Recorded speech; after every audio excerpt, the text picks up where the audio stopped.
Fracture by The Banana Has Spoken. Chapter 3.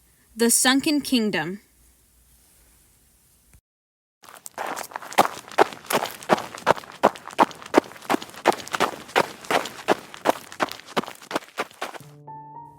It was 4, progressively, more well-lit caverns, 3 tripped over rocks, 2 run into walls, and a cracked knoll, covered in dead grass, stumbled up in her panic before Eliza calmed enough to realize she wasn't being followed. With this blessed realization, she stumbled to a halt in her friend's escape, to gasp for air and attempt to settle the rolling unease in her belly, blind to the room she had just come to a stop in. She bent to settle the little red butterfly in her sweaty hand on the ground for a moment. Ruby glowed weakly, her bent wing flapping uselessly as she attempted to stand. The flashlight tucked under her arm right beside her, and thereafter propped her good palm on her knee, wheezing and hacking against the insistent burning of her throat, torn apart by her extortion and her own stomach acids. She hadn't ever vomited that much, certain she had been close to heaving up her own internal organs in her illness. Yet, even now, thinking back on the creature she had just fled made her completely empty, growling stomach nearly turn itself inside out in disgust and fear, the bile gathering on the back of her tongue, thick and vile. Her watering, panic-hazed eyes turned back to the path she had just charged down, as she attempted to restore her fled breath. The ivy and grass-strewn caverns grew darker and darker as they twisted and turned away from her, until they disappeared behind a thick rock wall, blocking her view of the tunnel that had led to the room full of dried flowers, garbage, and apparently dead people. She shuddered unconsciously, her nose wrinkling, and her eyes flashing from gold to scarlet for a moment, almost too fast to see, swathing the stone walls about her in red. She'd seen dead things before, like the baby rabbit she'd found on the side of the road, and tried to keep alive, hidden away in her little room. She tried so hard, but it had still died in the night. She buried it in the backyard, had cried for over a week. Roadkill on the highway, left to rot in the heat of the sun. Fallen birds in the yard when Grandma got tired of the crows and went on a bender. The face of the man that had tried to hurt her, his charred flesh falling from his bones as he screamed in agony. Eliza winced, squeezing her eyes shut and shaking her head hard. She didn't need to be thinking about that right now. There were more important things to consider than something that she would never be able to change, like Chara. Her eyes snapped open, forcefully cleared of the tears that had attempted to fill them, as she stood fully once again, squinting hard into the darkness she had left behind. The being she had spoken to had been nothing like anything Eliza had ever seen, something beyond her experience or understanding. They had looked like a human child, and yet there had been nothing human inside them. She knew it from the foul touch she could still feel crawling up her arm, from the acrimonious cruelty in their words, and their fetid smile, from the grotesque visage behind the simpering mask. Were they a ghost? Had they died there alone in the dark, and now haunted their tomb, attempting to scare anyone that passed by? The numbness that had stolen over her body, the near loss of her willpower to their suffocating pressure, the dark whispers that offered peace and power filling her mind, told her otherwise, that the creature in the forgotten mausoleum was something far worse than a spirit of ill will. And somewhere in the back of her mind, hidden among the instincts that had kept her alive her entire life, she knew this wasn't the last she would see of the strange being. Though she knew nothing of what they were, she was more than familiar with the kind of person they were, had met many like them in her wandering through the dark city she had called home, and knew one defeat meant nothing to them. They had been desperate to gain control over her. She'd felt their hunger for freedom clawing at her mind, even as she sank under the waves of the nothingness they had promised her. And they weren't about to give up on that.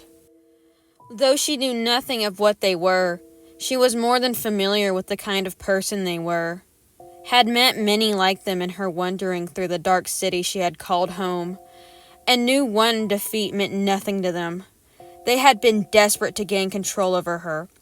She'd felt their hunger for freedom clawing at her mind, even as she sank under the waves of the nothingness they had promised her. And they weren't about to give up on that. She'd have to be watchful and careful. She didn't know what this mysterious voice had been that pulled her from her surely deadly trance, where it had come from, or why it was silent now. But she didn't think it was going to work again. They'd be ready next time. Shuddering one last time, as though to shake off the experience entirely, she wasn't sure she would ever forget their rotted face, their sickly sweet voice wending through her blood like venom. Eliza finally turned away from the way she had come and to what lay ahead, looking over the room she had come to a rest in. The cavern was different than the ones she had run through, and even the great cave she had fallen into. The others had borne some evidence of workmanship, ancient pillars and archways here and there to support the high ceilings of the caves, faded signs set into the walls, broken pots and primitive scrawlings on the wall. But this one she now stood in was worked far more meticulously. The entire room was carved from the rocks and into a definitive shape, a courtyard of some sort. The walls were patterned bricks, the floor smooth, and though cracked with age, more even than the cave she had just left and she stood. She realized suddenly, at the foot of a grand set of stairs, an identical copy behind her curving away from the cut floor to meet a platform some feet overhead. The mosses above, glowing gently and evenly, where they clung to the recesses of the rocky outer croppings, and stalactites that formed the cave roof, cast a lilac-hued light over the contents of the cavern. Everything from the bricks in the walls, to the evenly carved floors, to the stairs themselves, colored with it. The only thing completely unaffected by the moss's glow were the copious drifts of blood-red leaves, laying in heaps on the floor, in the corners, gathered along the stone steps, and piled high in the recesses between the staircases. They looked almost unnatural in their coloration, incredibly stark against the soothing purplish gray of the stone. And though they crinkled merrily at the touch of the toe of her shoe, and the odd stinking wind that moved through the caverns, almost like the breath of a great beast, the noise reminding her of the first day of fall on the surface of the world. Closer inspection revealed them to be covered, from tip to stem, with some sort of dust, almost like the spores of a fungus. It tingled against her bare fingertips when she touched it tentatively, sticking to her like iron shavings against a magnet. And as more gathered on her skin, a fog began to cloud her mind, the sounds of faraway screams and the sharp scent of fresh blood filling her head. She quickly dropped the leaf she had picked up curiously, wiping her hand on her already bloody, sick-covered jeans, and stepped away from the pile of the things gathered at the bottom of the steps, wrinkling her nose and shaking her head to clear it. The sensations faded the moment the dust was gone, her ears ringing with the sudden emptiness, her eyes watering, and her tongue heavy in her mouth. She'd never heard of leaves that acted like mushrooms, but she also didn't know everything, nor did she have even the slightest clue of what different sorts of things existed in this world of strange magic. The last thing she needed was to mess with some weird vegetation she had no knowledge of, and end up poisoned on top of having her arm broken. Speaking of, grimacing and steeling her nerves, the girl gritted her jaw and finally looked down to the arm that hung limply at her side. Lent nearly full sight of it, and her injury by the light filling the room. Her upper arm appeared fine, a few cursory pokes along its length revealing nothing but bruises. But the lower half was a far different story. Her jacket arm was shredded and matted with drying blood around the peculiarly bent limb. Several dead brown flowers had adhered themselves to the material and what she could see of her skin, along with several strands of grass, some of her own hair, at least she hoped it was hers, and a faded candy wrapper. And from the mess of it all stuck something long and ivory and jagged that could only be bone. An odd sense of wonder overtook her at the sight, morbid and detached from the reality of seeing something she knew she never should have. She nearly reached out to touch it, wondering to herself at the mystery of what lay beneath her flesh, before halting her hand and blinking in confusion at herself. Shouldn't she be horrified at this? Her arm was shattered so badly that the broken pieces were sticking out of her skin, and she didn't know how to fix it. Any sane person would be screaming, at the very least ill at the sight of their own broken bones, their mangled limb, and an amount of shed blood that was certain to mean terrible things. Yet she felt like she was apart from it, like someone looking at a painting in a museum. She had no idea what was wrong with her. Was she going into shock? She'd heard the doctors and nurses talking about it at the hospital when she spent time there looking for souls. But all of the things Chara had spouted, they had been right about at least one. She wasn't going to get far like this. Not far at all. Sighing and staggering under a sudden bout of weariness, she was so tired. Everything hurt. Her head was pounding from the ache of her fall and the closeness of the rock both, and she was starving. Eliza sat heavily on the floor beside where she had left Ruby. She carefully arranged her limp arm in her lap, resting her back against the banister of the stairs behind her, and slowly gave in to the desire to shutter her heavy, aching eyes, letting the old, abandoned courtyard fade from sight and into nothingness. She just needed to rest for a moment, just long enough to gather the courage and the strength she needed to wrap her arm. She was terrified to do so, deathly afraid of the pain that would surely break the trance of her detachment from it, and she just needed a few minutes to brace herself. 5 minutes, and she'd do it. Despite her assurance to herself, though, she felt 5 minutes come and go like nothing, like the strange breeze that had shifted the leaves on the ground, and smelled so very wrong, and lingered in the place between awake and sleep stubbornly, knowing she needed to move, and yet desperate to stay. For the moment, just like this, she didn't hurt at all that much. And honestly, she felt like she could slip off into sleep without even trying. The last good rest she had her stolen moment in was in her room at Grandma's house. Would just a little sleep be so bad? She was so tired. She had no negative answer, but the clamoring of her on-edge instincts, easily ignored in her weariness, and would have fallen into the abyss behind her eyelids entirely too, exhausted by fear and trauma and blood loss, if not for her companions. Roused from where they had been hovering about the drifts of leaves between the staircases, dipping low into them occasionally, as though searching for something, the white butterflies swooped back to her side to flutter about her, brushing their wings against her dirt and tear-streaked cheeks. Beside her on the ground, struggling with the weight of her hobbled wing, Ruby slowly crawled up her leg to prod at her hand, not letting up until the girl, grumbling and wincing, shook herself away from the haze of beckoning slumber grudgingly. She blinked warily several times under heavy lids, yawning widely, and flapped her good hand at the butterflies swarming around her face to assure them she was awake. She needed to get further away, and fast, and to do that, she needed to grit her teeth and bind her arm. This was not going to be fun.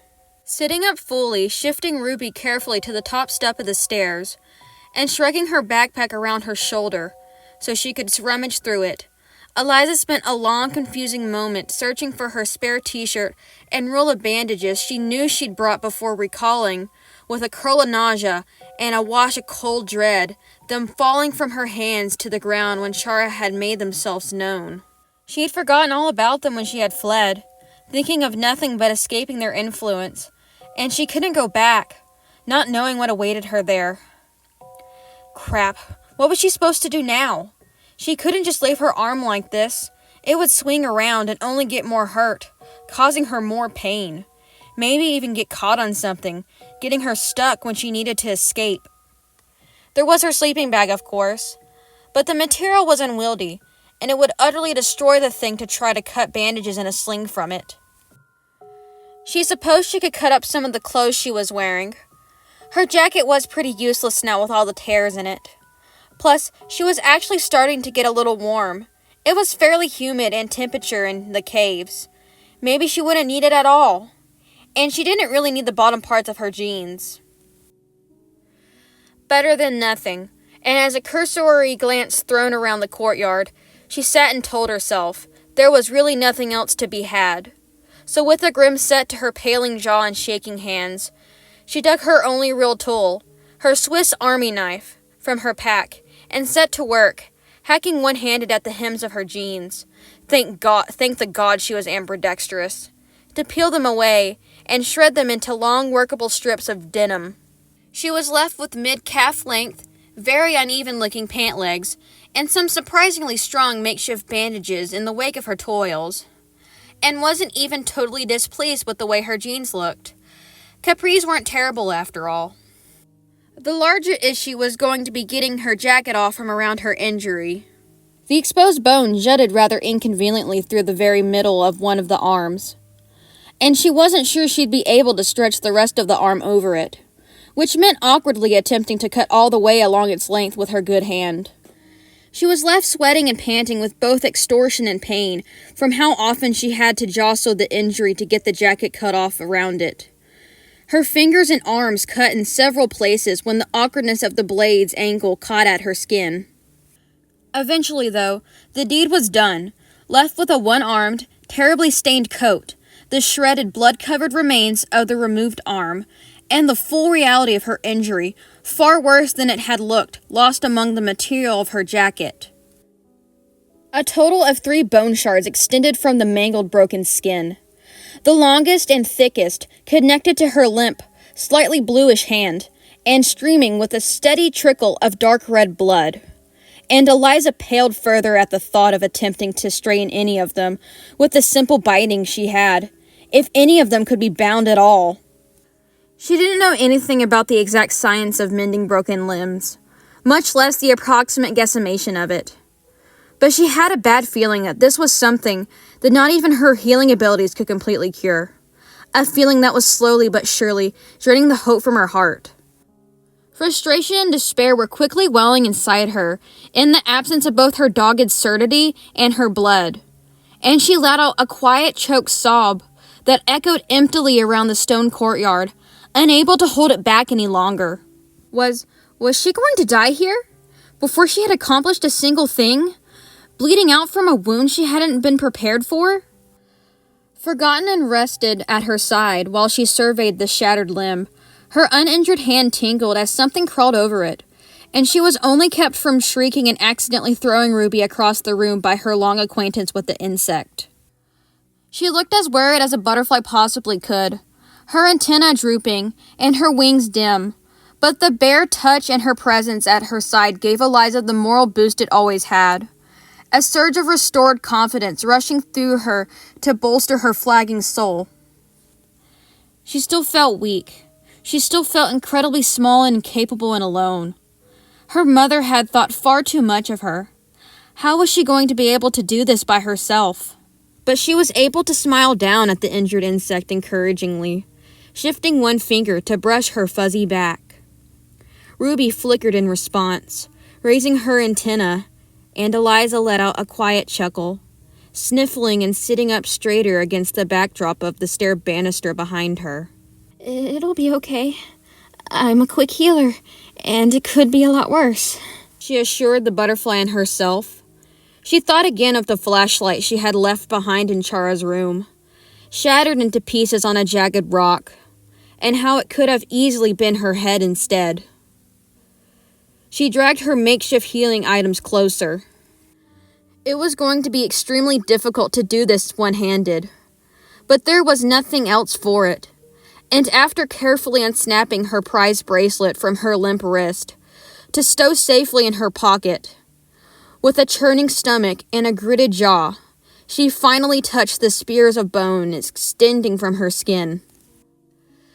Simply touching them seemed to be relatively painless, though any amount of pressure on the largest sent red-hot pokers of agony jabbing into her arm, and soon revealed that the two smallest pieces of bone were what appeared to be shards of the larger, stuck into her skin like splinters. It was a torturous process to pull them out, as both were dug fairly deep, but with some manipulating, they were removed, and with closed eyes and utter disgust, thrown into the large pile of leaves beneath the grand staircase. Out of sight, out of mind, she told herself, and there was no point looking at them any longer, nor in keeping them. It's not like she could put them back together.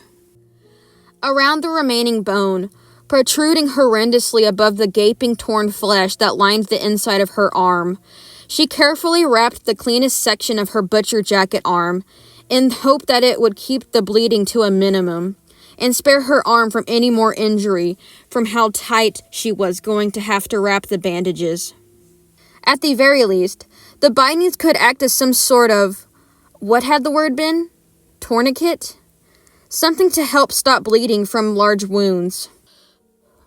With the foundations laid and one end of her makeshift bandage clenched between her teeth, Eliza at last began the arduous, sure-to-be excruciating process of pushing the bone of her arm back where it had belonged. Just the touch of the loop of denim she had wrapped around it sent jolts of raged pain through her body, tears streaming down her face, and whimpers escaping around the material in her mouth. Her hand was already shaking with strain, fear of what was coming washing over her entire body in a cold wave of misery and apprehension. She had to do it, though. She had no other choice. And with a mighty wrench of her arm and a jerk of her head, she pulled the denim bandage tight, her arm snapping straight with a twitch of her pale, limp fingers. She nearly passed out. She was certain that she would have if her own horrible scream hadn't snapped her back out of the choking haze of it, of the absolute agony that had darkened the room around her into almost complete shadow. She could feel herself sobbing miserably, her body fallen sideways onto the ground beside her, and clenched into a ball of rigid wretchedness. But, by some miracle, she hadn't let go of the material, her good hand a vice around it, her jaw locked as though determined to never part again. She lay there, immobile for some time, panting and gagging on further attempts by her body to rid itself of all its insides. What more did it want? She had nothing left to give up, and weeping inconsolably. Eventually, though, the rawness of the pain dwindled enough to allow her to breathe, to slowly regain her sight from the encroaching darkness enough to see her butterfly companions panicking. Ruby was hugging her nose, quivering and covered in teardrops, and above them both the white butterflies buzzed about like agitated wasps. And she, with a further gritted jaw, and the last bit of strength she possessed, double knotted the bandage to keep it in place, dropping the ends to the ground in a blessed finality thereafter. It was messy. Blood was already starting to seep through the jacket material, and her arm was definitely not completely straight, saying nothing of the entire job looking like something done by a blind backwoods doctor. But it would do. She could work with this. She could continue on. And she let out a croaky rasp of laugh, blinking the beads of her tears from her lashes as best she could, and smiling, open-mouthed and panting for a breath, and with utter relief at the butterfly clinging to her face. "I did it, Ruby. It's gonna be okay," she whispered, so happy to at last have some sort of achievement under her belt, and rested her head fully on the ground warily, giving herself a few more moments to recover her strength, to brace herself for just a little more pain. Before long, she would need to push herself back up and finish the work she had begun, to wrap the rest of her arm and make some sort of sling out of the remains of the jacket she had hacked apart. But for now, she just needed to catch her breath. She was gonna need to sleep for a week once she found a safe spot to do so. She'd never been this tired. Thankfully, the rest of her self-health care was far easier work than the binding had been, even weakened and aching as she was now. The sling did give her some trouble. She really should have thought to make it before she straightened her arm. But she eventually settled her now bandaged and secured arm against her chest, fitted into the folded and knotted body of the jacket, the remaining arm slung around her neck to keep it in place. She was actually rather proud of it, and preened to herself while Ruby walked across it busily, seeming almost to inspect her work. "There, that should hold," she began, carefully tucking her other hand into the sling to keep it protected. She was finally starting to get some feeling back into it, though it was extremely painful to attempt to move her fingers, but was interrupted by her stomach growling loudly, enough to resonate around the courtyard.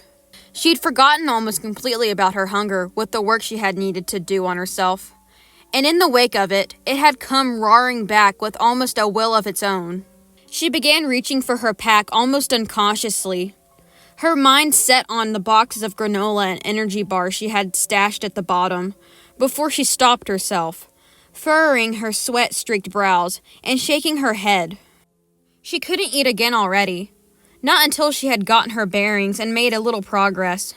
She had run out of food before she even found the monster she had come down here looking for at this rate. Nodding resolutely, she reached for her pack again, but instead of plugging its depths, she instead started loading it up with things she would need to keep: her flashlight, her Swiss Army knife, and a remaining strip of the cut denim littering the stone floor, piled inside for safekeeping. She waved to the souls nestled securely inside the coil of her sleeping bag. They didn't acknowledge her as ever, glancing longingly at the foil wrapper of a health bar reflecting the purple light back at her, before instead withdrawing her journal and zipping her bag closed again. She would need it to navigate the tunnels ahead. Frisk scribbled maps and notes, the only clues she had.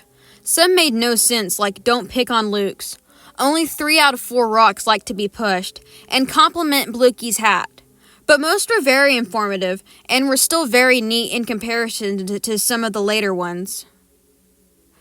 She flipped through the carefully preserved pages to where the sprawling networks of tunnels were recorded, near the back of the volume. The one where she most certainly was at the moment entailed the ruins, possibly in reference to all the ancient stonework here, though there did seem to be a fairly large city in the middle of the tunnels as well, noted to be called Old Home, began in a round remote cavern called only the Flower Room, and meandered a short ways through a few other natural tunnels and caves to a square room with stairs, a clear rendering of the room she was currently in. The map seemed to indicate that there was a relatively safe path through a doorway at the top of the stairs, but that first she should record her progress using something Frisk quite often called save stars.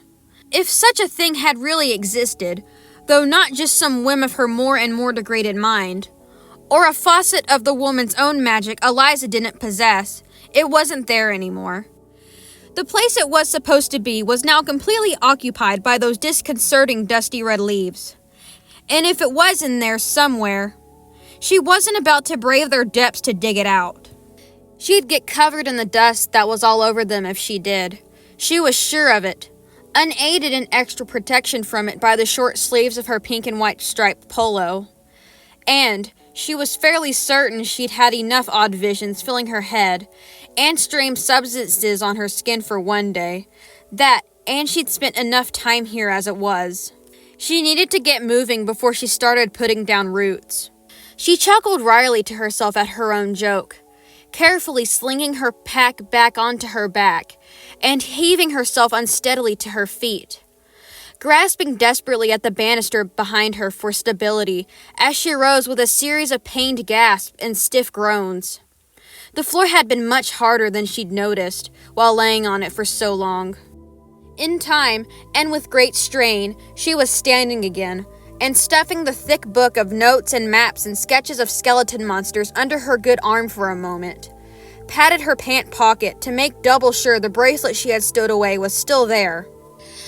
She could lose just about everything else she had, bearing the souls, and not miss too much of it, even the journal itself. The bracelet had been very special to her mother, though, a gift to her from the sands she was down here to find, and had been in her care since she'd found it as a young girl.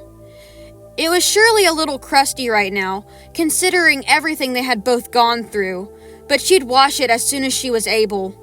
Assured of its presence by the hard lump in her pocket, Eliza nodded firmly, winced at the crick in her neck that joined the complaining of her other various wounds, and took the book in hand again. Making sure Ruby was settled safely on her shoulder, she began the only slightly arduous climb up the stone steps she had lain beside for longer than she cared to consider, marveling at the neat, nearly whole craftsmanship of them as she climbed. They must have been here for a very long time. Bulls wore into them from use in wind and water, but they were uncracked and smooth and expertly cut, one blending seamlessly into the next as they marched up to the landing above. They were littered here and there with those leaves, shifting in the foul breeze with an odd rustling that sent a chill up her spine, but they were easy enough to avoid and step over. She reached the platform unbothered besides a slight pant to her breath, and raised her eyes to the sight of what was meant to be the entrance to the sprawling byways and backroads of Old Home.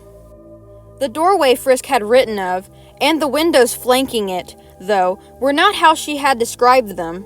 They were completely obstructed by thick, snarled vines, grasping at the ancient stone so firmly that cracks had sunk into the facade of the entrance, some pieces breaking away from it to litter the landing. A carved greeting, cracked through its center by the encroaching vines, stretched above the blocked passage, welcoming newcomers home in rudimentary but neat lettering. But there was no welcome for her here.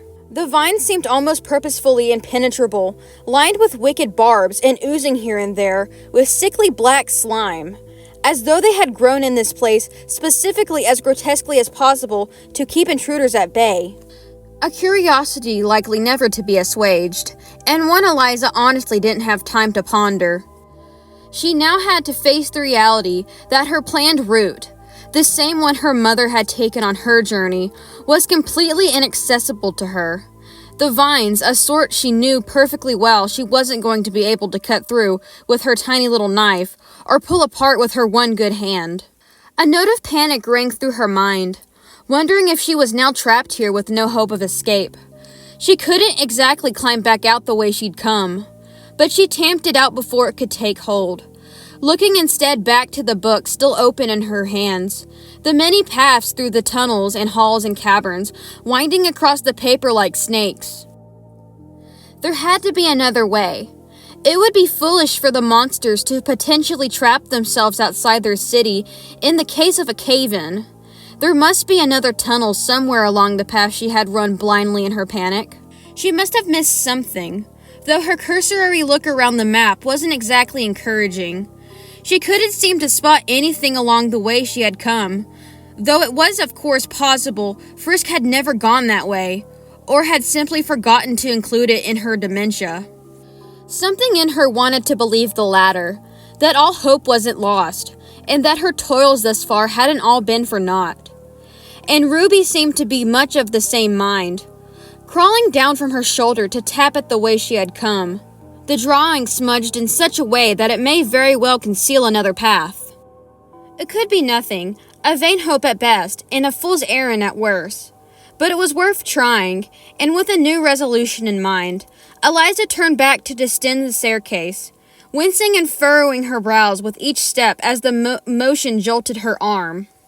She was almost halfway down, helping Ruby clamber back up to her shoulder, when something shimmering in the light of the luminescent moss caught her eye, scattered among the leaves below the stairs. "What's that?" she wondered aloud, blinking to ensure that it wasn't some optical illusion her woozy mind was playing, and from her shoulder, Ruby's wings shot straight up, flickering brightly. Curious and mystified, she leaned over the railing to get a better look, and at the same moment, the trio of white butterflies, which had been settled almost peacefully on her pack, took to the air to swarm around the leaves again. They swooped at what appeared to be thick shards of broken glass, golden against the stark redness and sparkling oddly, almost as though they were creating their own light. And an immeasurable sadness washed over her, sudden and inexplicable, as she looked down on the shards scattered among the leaves, unknown but stringent and persuasive, and Eliza quirked her lips to the side, leaning heavily on the stone railing. "That must be the safe star Mom was talking about. That's really sad. I wonder who broke it." she whispered, throwing Ruby a glance from the corner of her eye. The butterfly had immediately sagged at the sight, plausibly reflecting her own cryptic emotions. But there was no time to dwell on the strange feelings rolling in her heavy heart, nor to contemplate the oddity of the broken star. She needed to press on, and as such, she sent the shattered glass one last sad look, pushed herself away from the railing, and continued on her way, storing the occurrence away to consider another time. She took her retracing of her path much more slowly and carefully than her last sojourn, looking carefully around the tunnels and caverns as she traversed them in search of a way forward, following a scattered trail of her own drying blood on the stone. The caves looked, for the most part, unremarkable, more and more dimly lit walls and floors dripping with condensation and greenery. A piece of trash fallen above littered here and there, the occasional column. She saw nothing to indicate any sort of alternative path, however, until the very last room before the flower room. Her every step back towards it filling her with inexorable dread. Nothing moved in the yawning dark doorway at the head of the room as she entered it. No sound escaped the shadows beyond the arched stone, but the silence was almost worse than the leering face she had only just fled. Eliza, shivering and breathing far more rapidly than she knew was healthy, felt along the dark ivy-draped walls desperately, unwilling to remove her gaze from the doorway, lest she be snuck up on. It was harrowing to simply be there, fear of a known enemy filling her mind with paranoia, and it was with unspeakable relief that halfway along one of the curved walls, her hand fell into a gap in the stone, a recess beyond the curtain of vegetation swallowing her arm and nearly sending her stumbling. She wanted to leap into it without a moment's hesitation, unwilling to linger so close to her charge while even a minute longer. But Frisk's notes spoke often of traps, and it wouldn't be wise to jump straight into one and possibly injure herself again. So with a little more impatience than was likely necessary, Eliza yanked at the ivy between herself and the hole in the wall, pulling the thin flowering strands of greenery from the stone unforgivingly. They gave way easily, falling about her feet in drifts, and before long, she was craning her neck backwards to take in the surprisingly large culvert she had stumbled upon. It was another carved arched doorway, cut from the stone, the tunnel within trailing a few feet forward before dipping down and to the left. But unlike the other carvings she had seen thus far, seeming to use the known common tongue, the lettering around the tunnel mouth was unknown to her, best described as runic. She could make no sense of it, squinting through the darkness with her already poor eyesight. But looking on them, even without understanding their meaning, gave her a sense of calm that all but completely dismissed the dread of lingering near the flower room, that eased the pain in her arm and soothed the rumbles of hunger in her belly. She was drawn towards it in a way far different from the draw she had felt to the false numbness Chara had proffered, than the need to feed that had moved her hand without her will, than the sleep that her weary mind nearly demanded. It was like the beckoning steam from a warm bath, like being called into the embrace of, what she assumed being welcomed by a family would feel like. She was used to dismissing the sting of her loneliness, though, accustomed to shrugging it away by her years spent with only herself and her butterflies for company, and squared her shoulders, smiling with as much excitement as her weary body would allow to her insect companions, before, with one last hard stare towards the flower room, she stepped over the threshold of the unknown. The harmonious calm of looking on the ancient ruins seemed to extend into the air itself along this path, as she walked carefully along the slowly descending, slightly slippery tunnel, dismissing all but the very worst of her pain and her worry. Clumps of lavender glowing mushrooms, gently frilled like jellyfish, began to grow on the walls soon after entering the tunnel, and cast a comforting, cool light across the stone, reflecting in the water and humming a quiet song to themselves. The breeze was different here as well, cool and wet, but seeming like it was encouraging her forward, rather than blowing hot into her face like the breath of a raving beast. It was almost like she wasn't on a dire mission to save an entire race of people, as she walked along the whispered song of the dripping water and the glowing mushrooms, like she didn't have the crushing weight of a mountain putting pressure on her ears, or a horrendously broken arm, or a mission that she wasn't sure she could accomplish.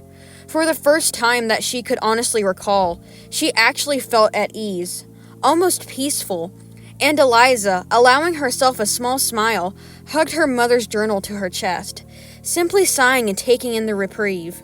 She had a feeling it wouldn't last forever. Might as well enjoy it. The tunnel took her further and further underground as time passed on, growing steadily more damp the further she traveled downwards. But just as she was beginning to worry that it would never end, that the path would take her all the way under a lake that she would never be able to traverse, it flattened out abruptly, her toes bruising in her boots as she kicked the suddenly even ground. It went on a few more feet, 10 at most, before opening into a wide open-aired seating area, almost like a receiving room. The walls were lined with more clumps of mushrooms, the water-rotted remains of wooden tables, and intricately carved stone benches, any cushions they had borne degraded long ago by the climb. A vast majority of it seemed to be sunken into the same water that had dripped down the tunnel she had just left behind.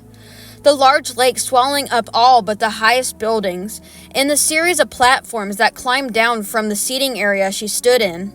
Eliza, cast adrift by wonderment at the sheer size of the city, saying nothing of the cavern that held it, could only stare, blinking and shaking her head. "What is this place?" she whispered, any sound above that feeling like sacrilege. Just standing there looking down on the city from her perch felt like an insult to its memory, like she was invading on a private funeral, trotting on sacred ground. She turned again to the map she had dog-eared in the journal as she had walked, searching the entirety of her mother's scrawlings for some indications of its existence. She even checked the back of the page, yet there was nothing there that mentioned it. Even in passing, a mysterious waterlogged city. She wondered for a moment if something had happened to this place, the same as it had to the door that she had tried to go through, only to find it blocked. If things hadn't changed drastically since Frisk had been in the underground, and that the city of Old Home had flooded. Something told her otherwise, though.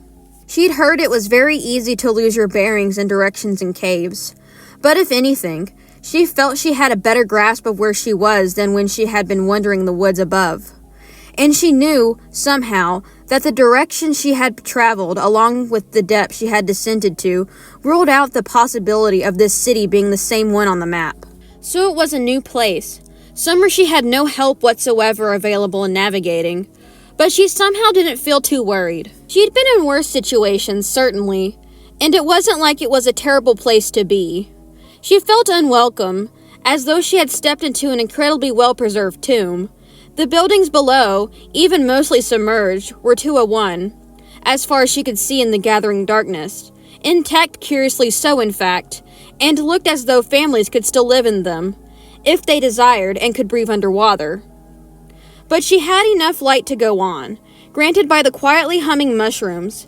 She wasn't in egregious pain at the moment, and there were a few levels of buildings that weren't below the level of the water that she could explore.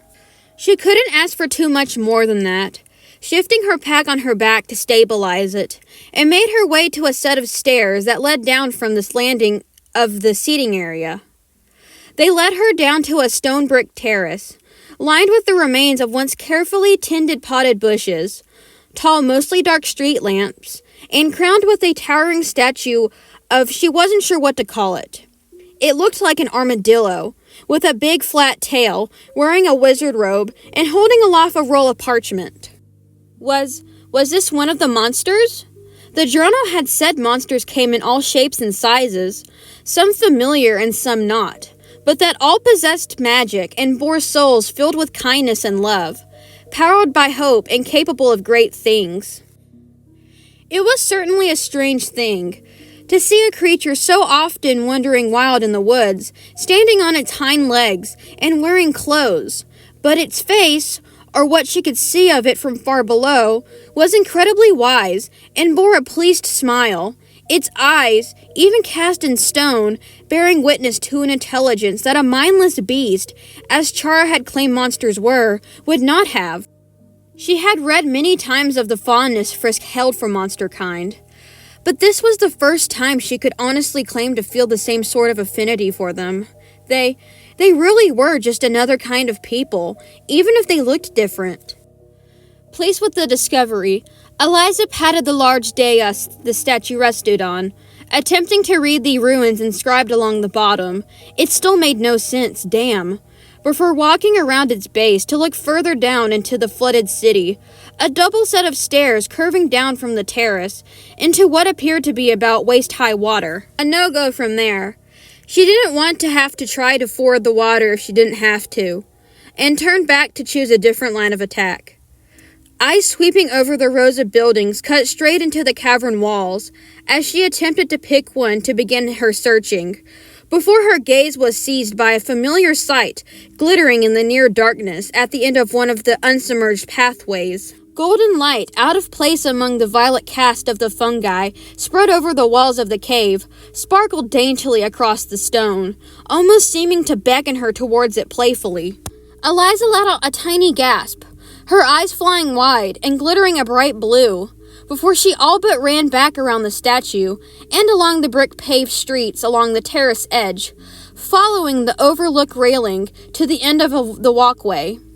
She was a little out of breath from her quick jog, her arm aching in protest, but the light, shimmering like coins at the bottom of a fountain, stole any acknowledgement of the pain from her mind. It was a save star, whole and unbroken, and she stood in awe of it, watching the almost ethereal light as it floated in place mid-air, perhaps a foot above a fairy circle of mushrooms crowding around its base. She was suffused with a feeling she knew well, and yet was completely foreign to her. The longer she stood looking on it in wonder, as though she had the light all along and never known it, as though it had been calling and she'd never heard it. Not until this very moment, where it all came crashing in upon her like an ocean wave, drowning her in golden light. "It's so pretty," she breathed, and on her shoulder, unseen and unacknowledged, Ruby glowed bright as a flame, watching the save star with the same intensity as her companion.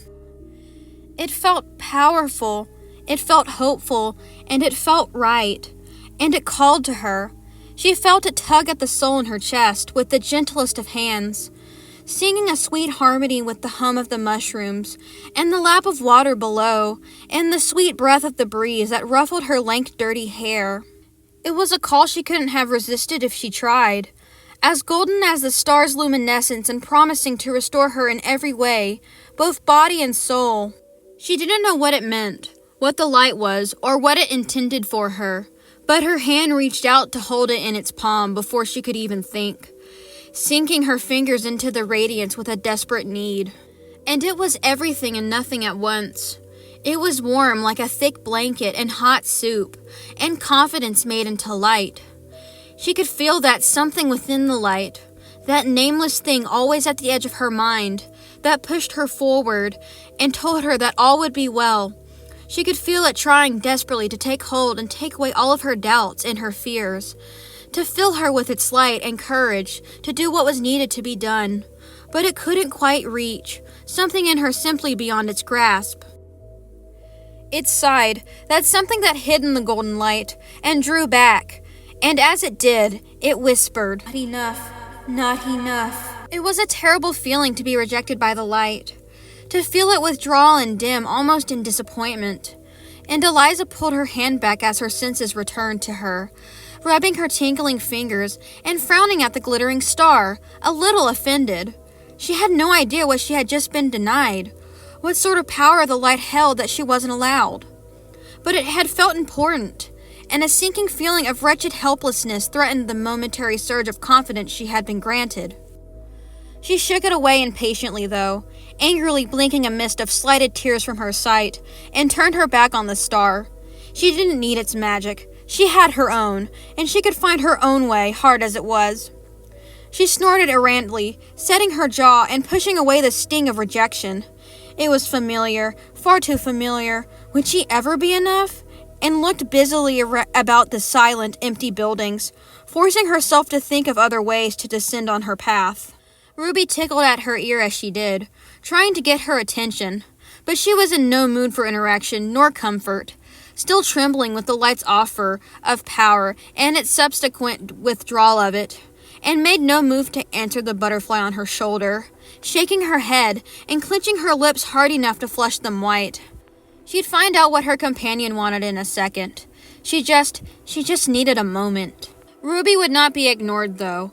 She flapped unsteadily into the air from her shoulder, able to do a little more than glide to the ground with her bent wing, but made it to the top of the step of the building the star rested in front of. The open pillar-flanked doorway lit bright red with the glow of her wings. Eliza, forced from her melancholy, watched her path, and the determined circles the little butterfly walked on the stone steps she had glided to, with a set jaw, confused, but warily accustomed to following the insect's lead. The building rose all the way to the cavern roof, laid into the wall, and stretching as far as she could see off into the city, where it also descended towards the water below, by far the largest building within sight range. The runes inscribed around the doorway radiated a taciturn, grave sombrance, even more so than the city itself. But unlike the rest of the city, it felt darker as well, as though something within was not as it should be. It felt broken and wrong, and she really didn't want to go inside. The sense of dread that she had left in the caverns far above, slithering back into her gut like a venomous snake at the very thought. She attempted to scoop Ruby back up and onto her shoulder, to move them along to try and find another route to explore. But the butterfly refused to be picked up, skipping surprisingly nimbly away from her fingers and flapping her wings almost angrily. Eliza let out an unhappy snort the third time she tried and failed to recover her companion, kneeling on the top step of the building and propping her good hand on her hip.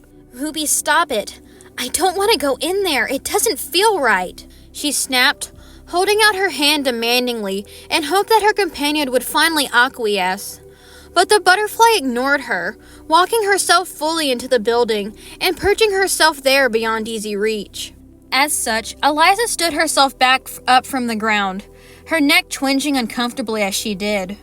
It was starting to ache again, as was her arm, and with a monumental effort, forced herself to step inside the entryway of the monumental building, bending to invite Ruby to at last crawl into her palm to be returned to the safety of her shoulder. "Happy now?" she grumped at the butterfly, rearranging her sling to better support her injured arm, and Ruby glowed briefly in a non-verbal retort as she settled in. Eliza let out a soft snort of both annoyance and affection in response, shaking her head and blowing a too long strand of her bangs from her eyes, before turning her attention to her immediate surroundings, tense with disquiet and misgiving. She was immediately reminded of a church, by the decor and the solemn piety of the place. She hadn't been to them often, but she knew the feeling from the time she had ducked into food bank lines. She had stepped into what appeared to be some sort of worship room. Small and quaint, but lined with the same stone benches that had stood above in the seating area, set in neat rows before a collapsed rotted pile of wood that may at one point have been a pulpit. Vases and urns that may have contained flowers stood around the walls. The destroyed remnants of books lined collapsing bookshelves, and at the head of the room, one sturdy wooden doors, fallen from their grand ruin-lined doorway, lay on the flagged stone beyond it. A fume of something like heavy incense and floral perfume spilled from within a noxious cloud, a cold, wavering light illuminating the narrow passage beyond the fallen doors, and a feeling of creeping familiar misery and ill washed over her. Eliza shuddered, watching the doorway ahead with trepidation and concern. There was a whispering within, too poignant to just be the wind, and looked again at the stone seat set before the rotted lectern, not in worship, but in sorrow. This wasn't a church. It was a funeral parlor. She had been to a few of those in her wanderings, hopeful that a few souls would be lingering there. But even if they had been, the sheer amount of death, decay, and ash the places held within their walls was beyond her ability to withstand. The copious flowers and fresheners hadn't been able to hide the smell from her, reminding her constantly of the corpses hidden behind the face paint, stored below in freezers, melting in incinerators. Her head would ache with cold and darkness for days after leaving the places, her hands numb and her soul aching with the emptiness of it all. Graveyards were a little better, Generations of bodies left to rot in wooden boxes just below the soil. But at least outside, separated from the rot by the ground, she hadn't been able to smell it. She could smell it here where she stood. The same scent that had overpowered her in the flower room, wafting from Chara's fetid breath, spilled from beyond the collapsed doors ahead. Faint, almost overpowered by the incense. But it was there. A deep, pervasive terror threatened to take hold of her as she looked upon the guttering light reflecting off the stone, a soulless purple compared to the brightness of the fungi in the cavern just behind her. If this was the place monsters had come to mourn, then ahead was the place they took their dead. She didn't know how she was so sure of it, but she was, and knew with a soul-deep surety that she did not want to see it. "Ruby," she whispered, trembling despite her best effort to remain strong. "Are you sure it's this way?" The butterfly's mute glow of affirmation did nothing to assuage the worry eating at the inside of her belly, poisoning her breaths and speeding up the beating of her heart. Eliza swallowed at the lump caught in her throat, hugging at her injured arm and doing her best to block out the dark things her imagination was summoning to frighten her with. Forcing herself to laugh aloud, a panicky, high-pitched thing, at the idea of shambling undead. Zombies. Honestly, if there were any here, they were more likely to hug her than want to eat her, if she could glean anything from her mother's notes. She laughed again, remembering all the sketches of the smiling skeletons her mother had done, and the burst of humor in such a place, echoing back at her from the damp, bleak walls, and disturbing the dust that lay on the benches, was honestly the best thing she could have gotten. It lightened her mood considerably, the sting of rejection from the star, and the fear of the tombs ahead fading in the wake of a burst in the tension, and with a fierce nod, Eliza sat on the edge of one of the benches, setting the hefty book in her arms down beside her. She had never added to her mother's journal herself before, feeling like it was some sort of dishonor to her memory, but slung her bag around her shoulder, despite the nagging of her conscience, digging for one of the pens she had brought along in front of it. She was just going to be adding to the maps after all, and in an effort to keep herself from getting lost. She'd been wondering for what had to be a few hours at this point, beyond all recording that Frisk had done, and it would be good to know what path she had taken in case she took a wrong turn. A burst of confidence had swelled in her, but that was bound to change, especially walking further into the unknown. It would be good to be prepared. She nodded again to herself as she withdrew a marker from within, and with a wince and a murmured, "Sorry, Mama," she ripped the map of the ruins from its bindings, a small part of something called Fallhome ripped from the page, stubbornly refusing to remove from the larger book. But it was well out of the way of everything she would be adding to. She carefully shut and stowed the book back in her pack with an apologetic pat to its cover. It would be far easier for her to just draw on a single page, considering the single arm she was working with. Zipped it back up and slinged it onto her back, and set about crudely drawing out the path she had taken. It wasn't nearly as good as Frisk rendering, her own drawing skills far inferior to her mother's, but it made sense to her at least, her tongue held between her teeth, as she crowded the watery city behind her into one corner of the map. Part of her wished she knew the name of the city so she could label it, but she contented herself with leaving notes alongside her mother's. Sharp vines, no touchy, broken star and some pieces of my arm here, hidden path next to mean ghost room.